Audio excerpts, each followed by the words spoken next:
This podcast is supported by MIDI Health. Are you in midlife, feeling dismissed, unheard, or just plain tired of the old healthcare system? You're not alone.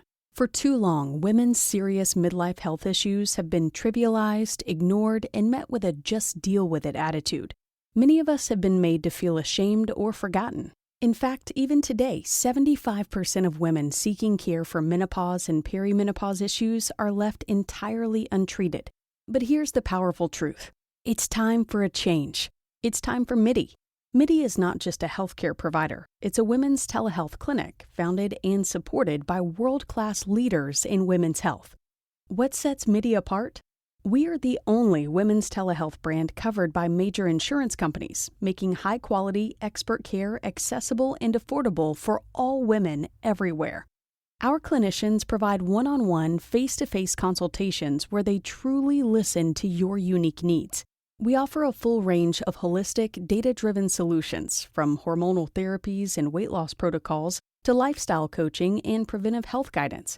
This isn't a one-size-fits-all care. This is care uniquely tailored for you. At MIDI, you will join our patients who feel seen, heard, and prioritized. You will find that our mission is clear: to help all women thrive in midlife, giving them access to the health care they deserve.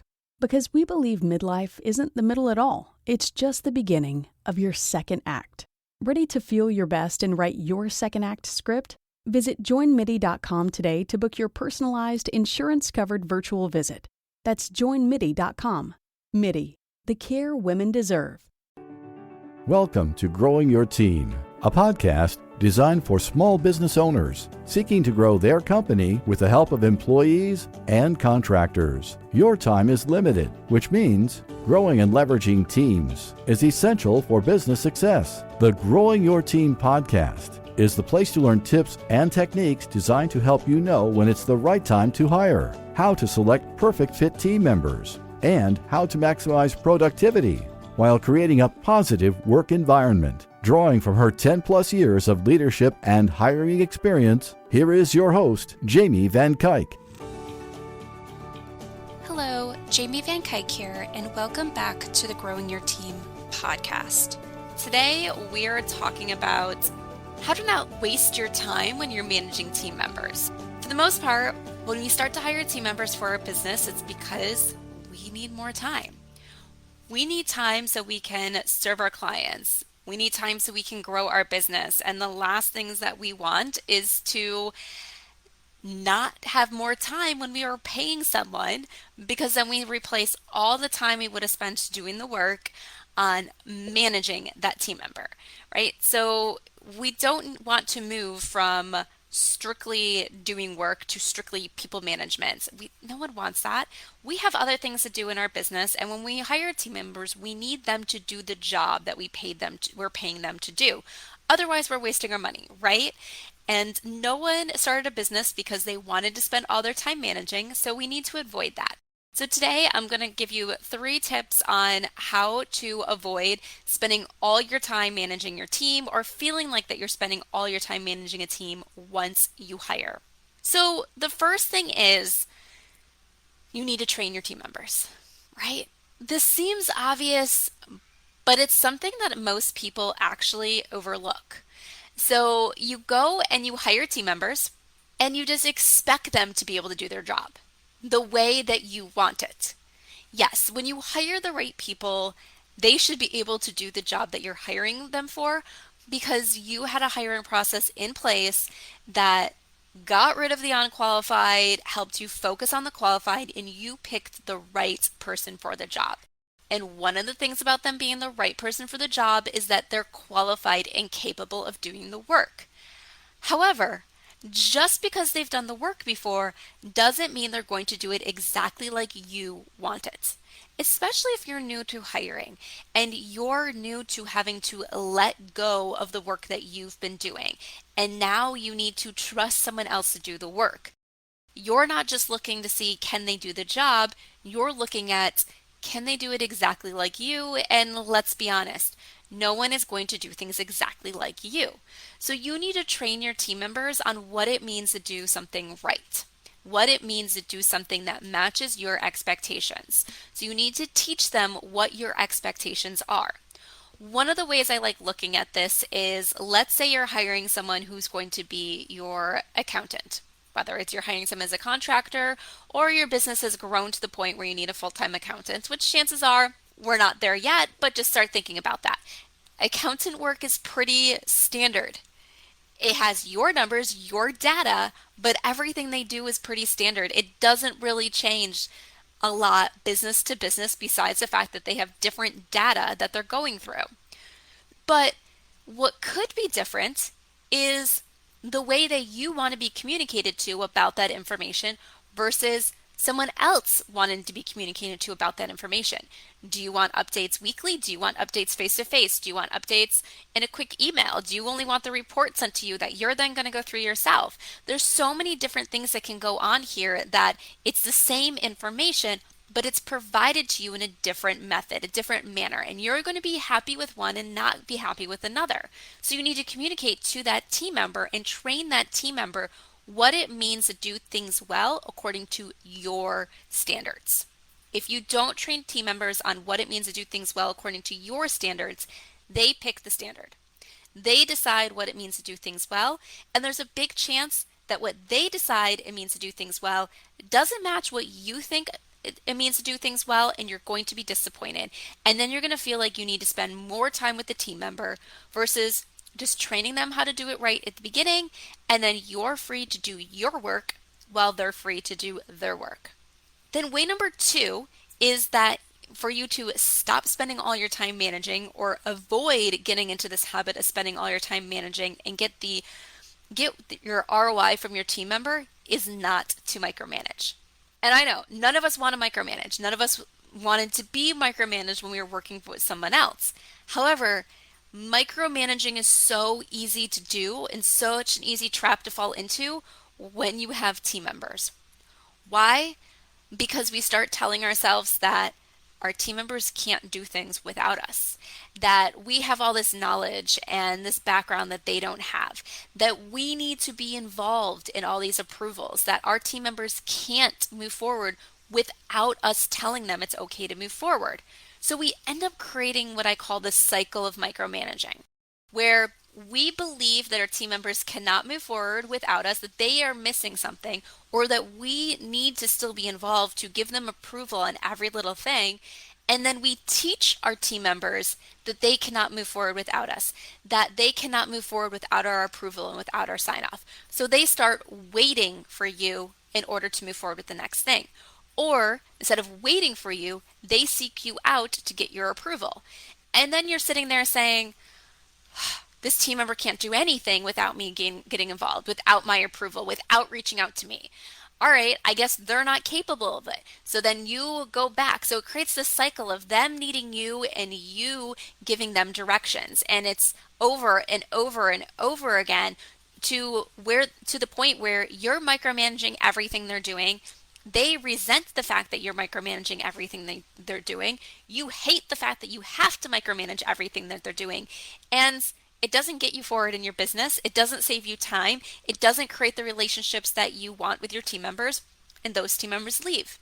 That next team member comes in and you end up starting the whole cycle again because you're sitting there and telling yourself at first, as you're going to train this team member and onboard this team member, well, other people couldn't do it. So I need to be really involved to make sure this team member can do it. And once you become really involved, that cycle of micromanaging starts again. So you want to make sure that you don't micromanage your team members. At the beginning, your team member is going to need a little bit maybe more hand-holding or a little bit more direction from you because they're learning. They're learning what it means to do things right. So you're training them on those expectations we talked about in point 1. So they're learning. And with it, you need a little bit more hand-holding there. You need to be a little bit more involved. But you need to set up your processes in a way where it goes from you being really involved at the beginning to lessening and lessening your involvement in everything they're doing and giving them the authority and giving them the responsibility that belongs to their role. This doesn't mean handing over the keys to the business. It means giving them the authority and responsibility that fits their role, that fits what you hired them to do, and making it clear when they need to come to you and when they need your approval in order to move forward. Now, number 3. So of our 3 ways not to get in the cycle of feeling like all you ever do is manage a team, so how to actually save time when you start hiring a team, is have a schedule for updates. So what this really means is creating a time, whether it is a daily check-in, a weekly check-in, something like that, where this team member knows they can come to you to ask questions, get feedback, tell you roadblocks that they're getting stuck on, to get additional information for you, give you status updates so you know what's going on within their role. You want to have these meetings on the calendar, scheduled, so you can build that relationship. You can get what you need from that team member, and they can get what they need from you. These meetings at first will be very much led by you, where you're checking in to see, okay, what are you learning? Where are you stuck? What do you need help with? And eventually they get to the point where the team member is leading these meetings to say, this is what I've accomplished, this is what I'm working on next, and these are my roadblocks where I need help. And it really starts transitioning that from you leading those relationships to them leading that relationship, so that way you feel comfortable and confident about what they're doing. You know that they know the next steps. You know what they accomplished and what they're checking off, and that they're still heading down the right path. Because you don't want to go from being heavily involved to not being involved at all, because what happens when you're not involved at all? They start thinking they're doing the right things, and while they should be on this path, they've started veering off this way. Slowly and slowly, they keep going farther this way, and they're taking your company this way when your company should really be going this way. So you want to make sure you're staying involved with your team members, but not spending too much time with your team members. So creating these consistent check-ins with your team members allows you to get the updates that you need, allows them to get the support they need, and also helps to build the relationship.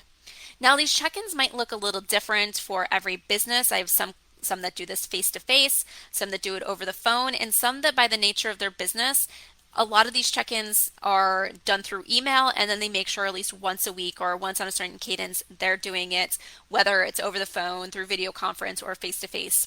So you want to make sure that you have something set up so they know it's coming, and it could look different for your business versus a different business of how frequently these check-ins need to happen. Different based on the role. Okay, some roles, things are changing daily where you really need that interaction, and other roles, they're going to be doing a lot of stuff where it's heads down work and things aren't changing dramatically from one day to the next. So weekly could be the ideal thing for these check-ins. So you just want to make sure you have them, and you have them on the calendar. This also, once you have these check-ins on the calendar, it reduces the time where your team members are interrupting you for random questions when they could wait. So yes, you want to make sure that you're available for your team members when they need you, when it's urgent. But if it's not urgent and it can wait, having these check-ins allow those conversations to happen then versus happening multiple times in between these check-ins, where then they're pulling your attention away from what you need to work on, and you're able to focus on your stuff, and they can get the answers to their questions when it's appropriate. So these are 3 ways where you can reduce the time you spend managing your team, because no one wants to go from having the need to hire people because you're short on time to then spending all your time managing. No one wants to be a manager, when you're a business owner, but you need to be able to be that manager that your team needs. So when you have great teams and you do these things, your teams become self-sufficient, they become self-leaders within their role, and they're able to move forward, check the boxes, get things done with little interaction from you, so you can focus on either the clients that you need to work on, or you can focus on growing your business. You can work on working on your business versus in your business. So there's so many things that can happen once you get teams, the right people on your team. You just need to make sure they're not sucking all your time. So you actually want to gain a time from hiring team members, and not just transition from doing the tasks to managing the tasks. And that wraps up this episode of the Growing Your Team podcast. Are you ready to be happy with your team's performance and not have managing your team take all of your time? If so, then you need to download the Ultimate Expectations Checklist. You understand the benefits of having a team, but you're not sure how to get them to do what you want and how you want it.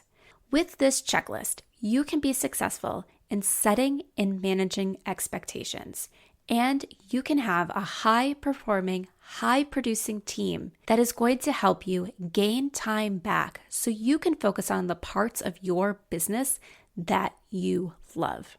So head on over to growingyourteam.com/expectations-checklist and get your free copy of the Ultimate Expectations Checklist. As I always like to say, if you don't set the expectations, your team members will. And the majority of the time, their expectations will not match yours. If you want to have team members that perform well for your business, and you want team members that don't drain all your time, then you need this checklist. By using the Ultimate Expectations Checklist, your company can thrive, your team members will be happy, and you will see the positive value of each team member without having to spend all your time on management tasks. Yes, you can have time again to focus on what you love about your business. So head on over to growingyourteam.com/expectations-checklist and get your free copy of the Ultimate Expectations Checklist today. Thank you for joining us for this episode of Growing Your Team with your host, Jamie Van Kuyk. Be sure to subscribe and head on over to growingyourteam.com to connect, access the show notes, and discover more ways to hire and leverage your perfect fit team.